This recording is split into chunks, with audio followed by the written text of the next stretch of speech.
Hey guys, this is a quick note to all my subscribers about the change in the name of this channel. It used to be Python for Microscopists, and now it is called Digital Srini. And this is based on your suggestion. In fact, most of you contacted me and said you almost didn't subscribe to my channel because you thought it was only for microscopists, but then you saw the real useful content and subscribed to it. So just to make sure everyone gets the right message, I'm changing the channel name to Digital Srini.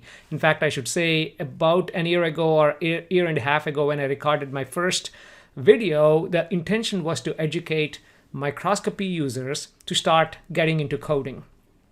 Later, after all of your feedback, I started to realize it's not just microscopists. A lot of people from various backgrounds can use some help in getting started, and that's my intention right here. So I hope Digital Srini conveys that message, and of course it tells a little bit about me. So let's go ahead and try this.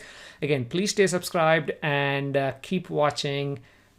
I rely on your subscriptions to get some energy and gather the thoughts to create new videos. So please provide your feedback as you're doing right now. And if you have any topics that you want to see, if I have any skills in that area, I'll definitely create videos. So please do not forget to provide your feedback. Again, thank you very much, and subscribe to Digital Srini and tell your friends about subscribing to Digital Srini. Again, thank you very much for your support.